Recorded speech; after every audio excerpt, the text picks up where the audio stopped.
If you look closely when you're on the road between Fort Wayne and Elkhart, you'll spot a little trace of history when you're just south of Ligonier, Indiana. The locals call it Stone's Trace, and these local volunteers are getting dinner ready. Right now I'm Wendy, but soon I'll be Susan. Wendy Howard is one of those volunteers, and she's currently portraying a woman named Susan Higgins. Hi, sir. Richard Stone. Thank you for coming. And this is Jim Hostler. He's portraying Susan Higgins' son-in-law, Richard Stone, the original owner of this historic property. I'm a history buff. I'm a history buff. When I was in school, I love the Civil War era. I love that time period. It's a lot of fun to do. I try to think of how she would have felt, things she would have done.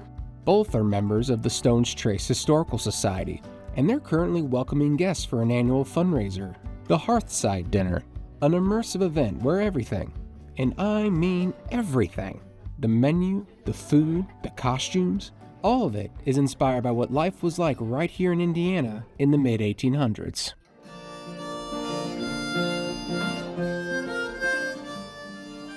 This experience means a lot to everyone involved. I'm actually rather new here compared to many of the members, but have just gotten in and gotten going. And it was actually at the Hearthside Dinner was the first thing that I came to. Figure you always need someone to wash dishes, and I volunteered to do that. And they actually put me in as serving, and I've been here ever since. All the proceeds from this event help maintain Stone's Trace and all of the historic structures here, especially their oldest building.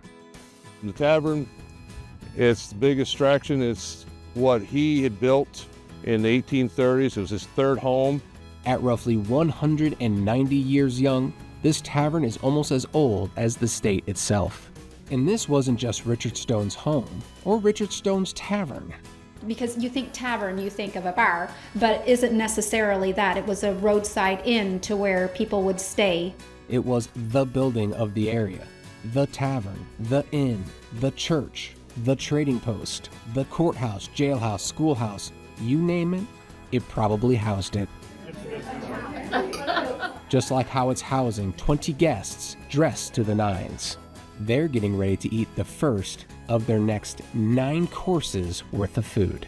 So your first course, it says spiced apples.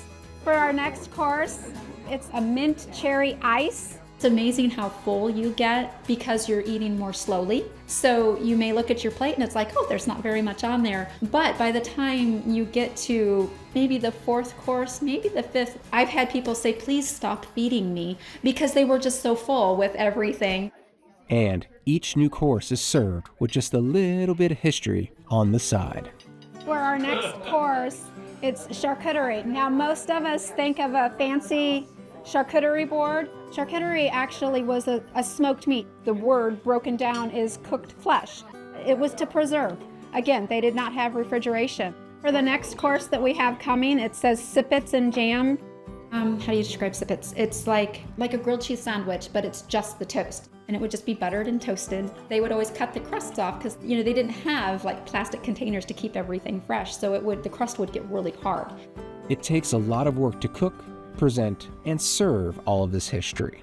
And while Wendy has spent the last 5 months planning every little detail of the evening, the Historical Society itself has spent the last 60 years preserving Stone's Tavern.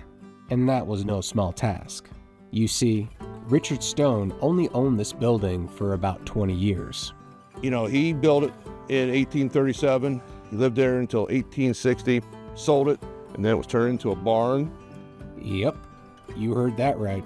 The building that all these guests are currently enjoying their dinner in, that building spent the better part of a century as just a regular old barn in the western half of Noble County.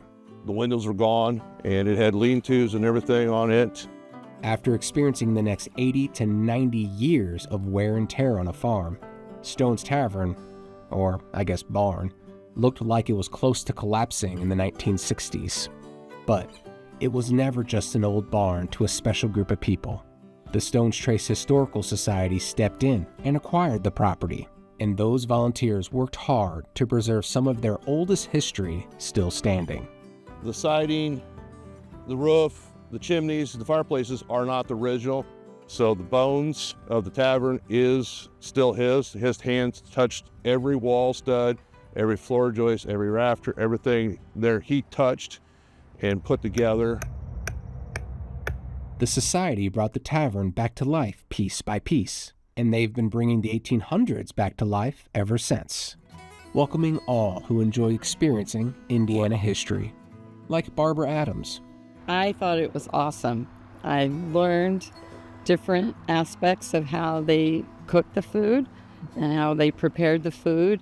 I just always learn when I come to things like this. I like that ice, which I thought was interesting, that they use that to cleanse your palate. That was something I really didn't know. One historic experience to help preserve one historic tavern. We've been here forever, you know. Tornadoes and storms and all the bad winters, she still stands. So we can say our ancestors knew how to build stuff. To remember that we came from somewhere and someone had to come here and do all of the work so that you can enjoy the things that you're enjoying now. And it's just a lot of fun. To discover more stories, visit WFYI.org/across Indiana.